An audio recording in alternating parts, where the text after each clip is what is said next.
You're busy, you've got a decent practice, but nobody wants to be decent. You want to be great, and you want to have a great practice. So how did the most productive, profitable dentist in the nation balance real life, work, and profits, and somehow make it all seem fun? Well, it comes down to simple, everyday practices. So grab a lunch, join us as we chat with top clinicians and influencers to discover their formula for uncommon success. Are you ready? Then it's time to explore everyday practices with Bethany Piziks and Dr. Chad Johnson. Hello and welcome to another edition of Everyday Practices. I'm your host, Bethany Piziks, and Dr. Chad Johnson is taking care of an emergency patient today. And our guest, Dr. Bethany Piziks, is just too good to pass on, and we could not delay her interview. You're going to want to stay tuned and be on the edge of your seat for this one. If you love horses, you're going to love this podcast. If you're afraid of horses, you are going to love this podcast. Dr. Bethany, welcome to Everyday Practices. Thank you so much. Great to be here. Bethany, you and I were introduced about a year and a half ago, and I remember connecting with you on a shared passion that we have. And for me, the drum beat, the thump beat is helping to heal the healers. Heal the healers. Every morning I wake up and I hear that in my head. Vicki, how can you help heal the healers? And for me, that means, I've been in dentistry for 40 years now. That's hard to say out loud. And what I've noticed is that this industry is one of the most compassionate, empathetic industries out there. It's different than medical. It's very different than pharmaceutical. And in our compassion, we give so much away to others, and we find it very difficult to take the time for ourselves. And your work really helps people get into their own life, get into their own healing, get to the root cause of things. So let's just start from the top. You can tell I'm super excited to have you here today. You, first and foremost, are a dentist, but you're also a life coach. So share with me how those two weave together and what some of your methods are. Absolutely. Yes, I am a dentist. I still practice part-time, but really the story began in 2001. I was sitting I was in a brand new dental office that I had just built. And imagine sitting in sterilization, boxes piled up around you. I could still smell the plastic on the A-deck chairs that I had just purchased with many loans. And I sat down and I remember thinking, what have I done? Because now I was over $1 million in debt, and I had 3 single moms working for me, and they were all supporting their families. And if I didn't pay them, they didn't feed their kids. I had debt, and I had my own family, and I had just bought a house. Long story short, it hit me like a ton of bricks, completely overwhelming. And it was a beginning of a slippery slope down into lots of anxiety and depression, waking up at 3 a.m. Can you relate? I do relate. I tell that story often when I owned 5 dental practices in Wisconsin, and having 55 families' livelihoods on my shoulders. The weight is crushing. It is crushing. And I think it's even more crushing because I wasn't there day to day, but to walk in the door and see their faces every day and feel that pressure, I could see how that would be overwhelming for you, for a lot of our listeners. Yeah, dentistry is an amazing profession, and it is complex, and it's not always easy, and can be very overwhelming. So long story short, I hired a coach who really saved my world. And what I learned through years of coaching was that, number one, I wanted to help other people have a better life who are in the dental profession. I'm very passionate about the dental profession, and I'm not as passionate about restoring teeth as I am about restoring hearts and spirits. So I started working my way out of full-time clinical practice, and I earned my life coaching degree. And I've also been a lifelong horsewoman, and horses have been my greatest coaches throughout my life. I didn't know it in words or consciously, but when I had a bad day, and any of you out there who know horses or have had horses know that you go to the barn at the end of a bad day, and in 10 minutes, everything's different. So decided I wanted to combine coaching, dentistry, and horses, and create. That's an eclectic mix. Totally, to create something that's going to serve me, that will also serve the world and serve my heart, so I can uplift others. And so I found a program called Touched by a Horse that does just that. And it was this method called the equine gestalt coaching method, was created by a very amazing and well-known psychotherapist. Her name's Melissa Pierce. She's a founder of the horse, one of the founders of the horse human healing movement. And it's a 2-year certification program, very intensive. It's like a master's degree in life coaching mixed with horses and gestalt. Wow. So yeah, it's a pretty cool mixture, I would say. So tell me how this works. Do I have to know how to ride a horse? What if I'm afraid of horses? Like, do I come to you? Do you come to me? How does your coaching work? Yeah, absolutely. Well, first of all, horses are my partners in this coaching process. They're not used as a prop or a tool or part of a game. They're actually my coaching partners, and there is no riding in what I do. So the horses are on the ground. People who come to me don't even have to touch the horse if they don't want to, but by the end of almost every session, people don't want to leave and they want to stay with the horse. So the other thing is, a fear of horses it's important to address, because a lot of people are afraid of horses. And as dentists, every single day, and hygienists and assistants, we ask our patients to face one of their deepest fears, laying belly up in a dental chair with their mouth open. And if we can't face our own fears, how can we ask our patients to walk that path? Oh, you just pierced my heart with an arrow right there. Wow. Yeah. Tell me some stories. Tell me what happens in this process. Well, let me first explain a little bit about gestalt and what that is, because I know that's kind of what the heck is that word, right? Right. So let me give you some background on that. Gestalt is one of the major schools of thought in psychology and a very effective modality of therapy. And it originates with Fritz Perls in the early 1900s. And I'm not a therapist, I'm a coach. But what I do is very therapeutic. But Gestalt is a German word for wholeness. So considering the whole system as one instead of taking the parts and looking at them separately. So it's an experience of the whole picture.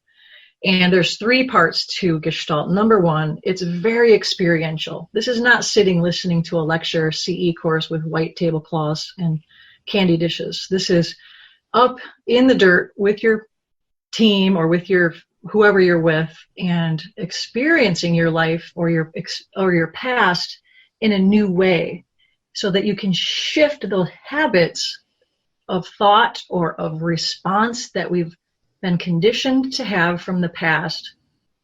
We shift those so we can move forward in a different way, in a more productive way. Number 2, Gestalt is in the present moment. So you're not thinking about tomorrow, worrying about yesterday. It's in the present, and that's the only place where healing and transformation can occur. And horses demand that we are present with them. They don't understand worrying about tomorrow or yesterday, or they really, in order to be in their presence, we have to be present. And that's how healing occurs. And the third aspect of Gestalt is awareness of your body. As dentists, and I'm included in this, we're very in our heads. We have to think. Yeah, we're like, there's 3 people waiting for us, and we haven't had a moment to take a drink of water, and we're making decisions, and all these things going on. It's very heady, and we forget about the wisdom in our body. Yes. So Gestalt is about being aware of what your body is telling you and the wisdom in that. So does that make sense? It makes a lot of sense.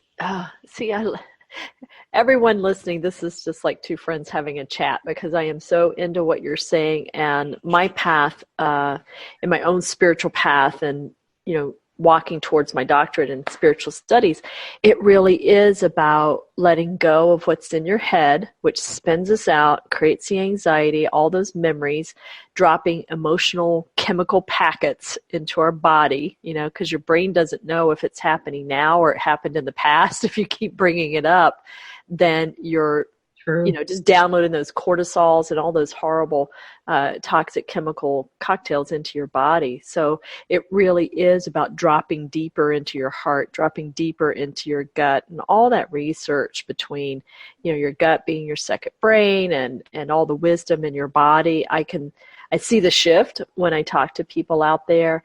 For some, are listening, it's like, what is this nonsense? But we really, dentistry, I think, and all the sciences, we're so logic-based and we're so science-based, and it's nice to see that we're now being very inclusive of, mental intelligence is one intelligence, but athletes rely on physical intelligence. There's lots of great, easy examples. If you're hearing this and going, what does that mean?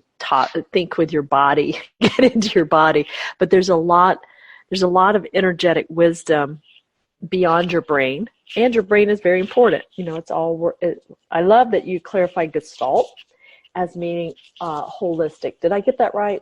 Gestalt means wholeness. Yeah, it's a German word for wholeness, putting back together that which has been fragmented, or looking at it as a whole instead of like systemic theory. Of psychology. Well, and that's what a rich life is, right? A rich life is not just about the dollars you put in the bank account. It's the time that you put in with yourself. It's the time you put in with your family. It's how you feel. It's how your body is reacting, your physicality, your heart space, your spirit space. So, yeah. So the being aware of the wisdom and what feelings are coming up in our bodies can be very foreign to dentists, and I'm sure our listeners can probably relate, because I didn't even know what that meant when I first heard it. I'm like, what do you mean I'm talking from my head? I don't even know what you're talking about. It took me a couple years to really get what that meant. So don't worry if you're not understanding that. But basically, time with me and the horses is a chance to slow down, take a breath, be present, be authentic, drop some old patterns, old pains, drop being stuck. People come to me because they feel stuck. They're in emotional pain, anxious, feel like they're running the same thought loop over and over and over again. And this loosens that up, brings clarity, and helps them move forward in a better place, So And it sounds like it does it without doing a lot of talking. There's a lot of conflict resolution classes, and I'm gonna go and approach,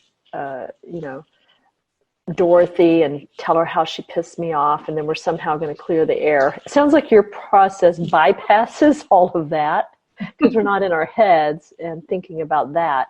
We're in our own selves. It's a whole new paradigm of being. I love it. So can you give us an example of what are some situations people would be looking to resolve and how this has worked? Absolutely. So one of the things I do is team retreats for dental offices. So dentists come to me with team dissonance. My hygienist is not getting along with my front desk person. Can anyone relate? I mean, this is the number one complaint I hear as a coach to dentists is the team. Bruce calls it the dental version of the Palestinian-Israeli conflict. Totally. So they bring those things, and we bring teams. And let me tell you a quick story. I had a team come in who, they were losing. They'd have new patients come in and they would leave. And I said, okay, well, let's experience this. So I put the horse in a small round pen, and I said, this is your patient. And it is your job to get the patient, and the round pen is the waiting area, okay, the reception room. It's your job to get the horse from that area to hygiene, to an operative, and then back to front desk. And there were obstacles for each department, okay, like cones, and then a little tiny jump to go over, and some poles to go around, and then back into the reception area. And this team, but the rules were they can't use a halter. They can't touch the horse with their hands or scare the horse. And I think we limited their talking at some point. Anyway, they finally got the horse out. They used a hula hoop around his head, and they brought him out. And there was so much chaos. This horse was so patient, like for the first department. And then they were like it was chaos. And the horse actually backed up and ran to the other end of the arena. And they were stunned because it was so familiar what was happening with new patients. And wow. Long story short, they finally got the horse. They worked together. They were able to communicate and hand off the horse to different departments in a smooth way. And the debrief is where the gold is, because, they say, well, this is what's happening. This is why we dropped the ball here. And anyway, the discussions that come up are just amazing. Oh, that's wonderful. You probably did not, but just by chance, did you follow up with them to see if their new patient flow changed after that? Oh, yeah. We, of course, you still have to work on the new patient systems and all of that.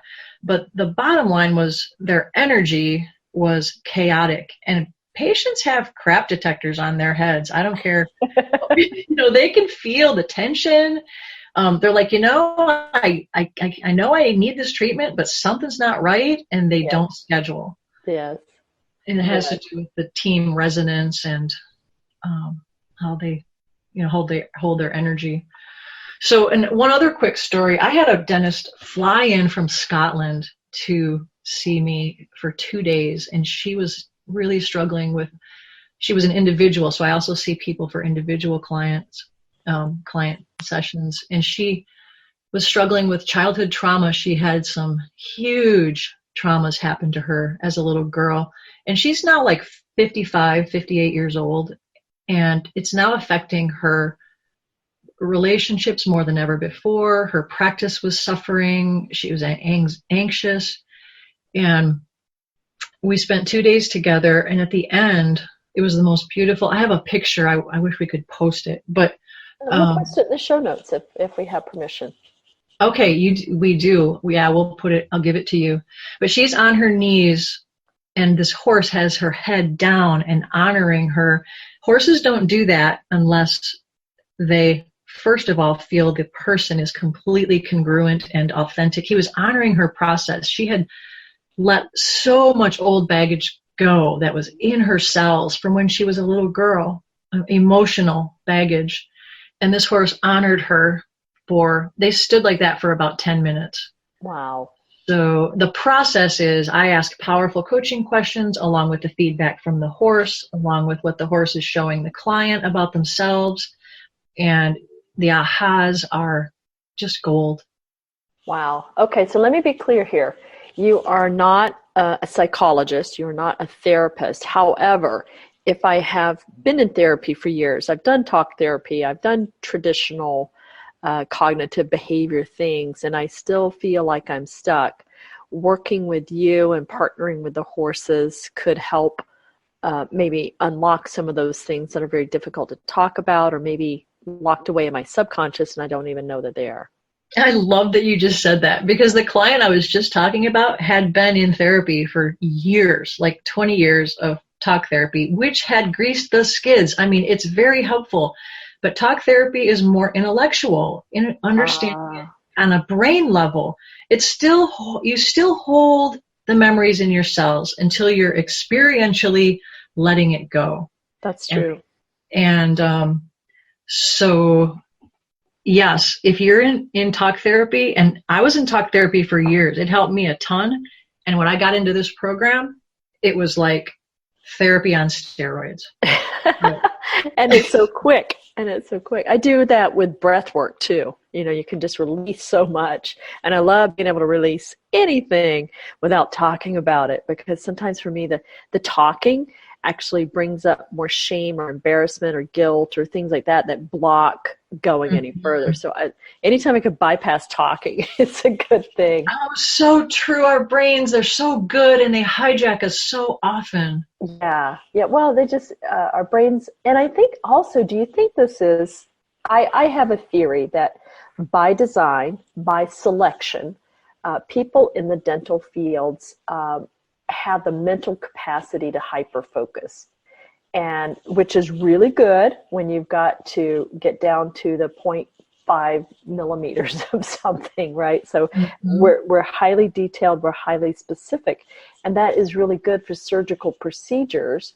However, out of control, not transforming our brain and having it work for us, but us follow it, it can then take that hyper focus, that OCD, that ADD, that whatever we label ourselves as being, and apply it in broad strokes to our life. And then we're hypercritical. And critical is a good thing, right? Critical judgment is a great thing in dentistry because you're making thousands of quick decisions on every procedure. But when I broad stroke that to my team, when I broad stroke that to my patients, when I broad stroke that to myself in terms of human relationships and holding people to perfection, holding myself to perfection, there's just no winners in that game. There's no winner in that game. No, and I think our minds make it bigger and bigger and bigger, and there's no way to win that game.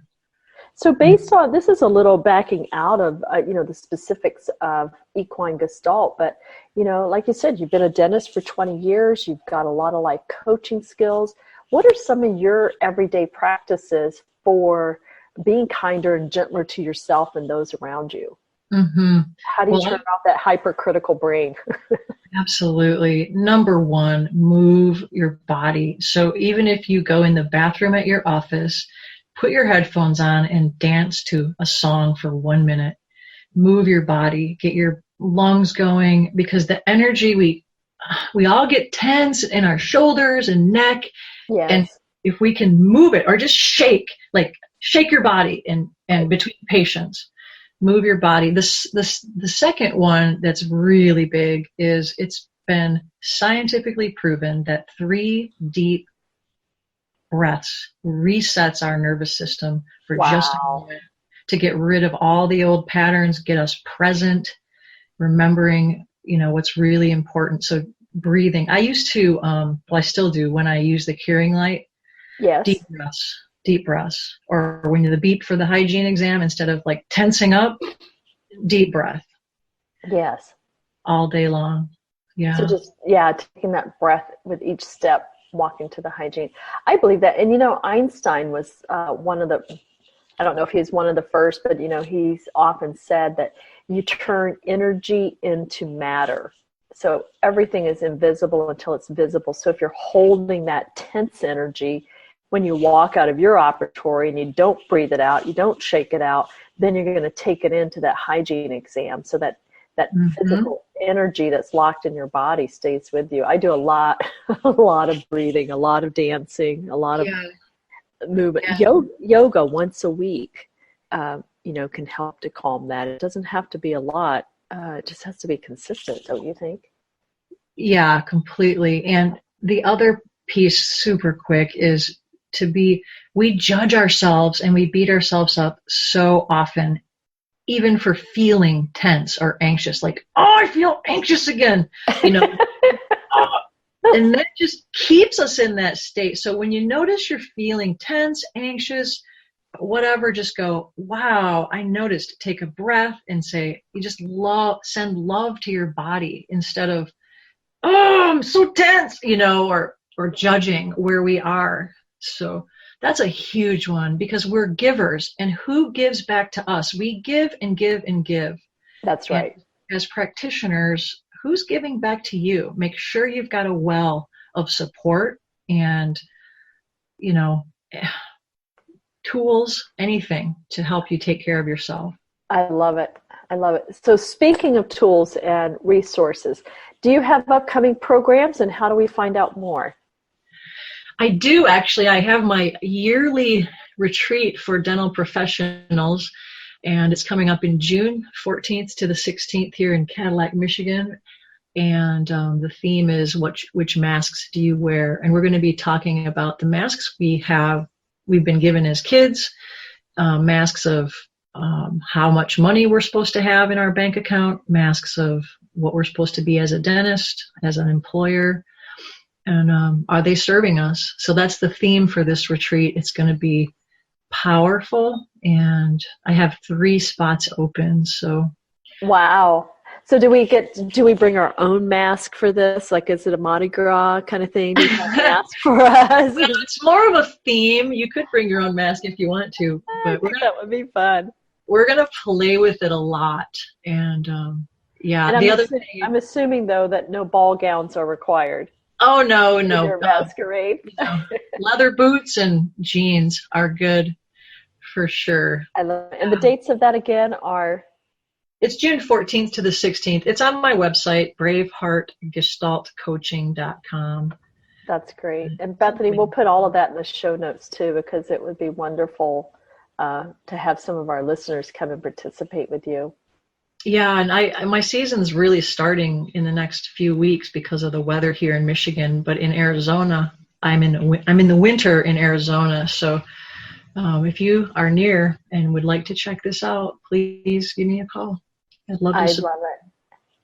Well, Chad and I always have one final question for all of our guests, and I know you're a fan. I know you listen, so you're probably prepared for this. But top of mind, first answer: bacon or eggs? I'm actually a vegan, so I don't. So you're like tofurkey. Actually, eggs. If I had to choose. If you had to choose, it would be eggs. All right, there you have it, folks, for Dr. Chad Johnson and Vicki Peterson. It's been our pleasure to be with you, Dr. Bethany Piziks and Braveheart Coaching. Thank you for joining us on Everyday Practices. Bring your lunch or take us to the gym again next week to improve your everyday practices. Also, subscribe on iTunes, follow us on social media, and sign up for our email list. Now get out there and win with Everyday Practices.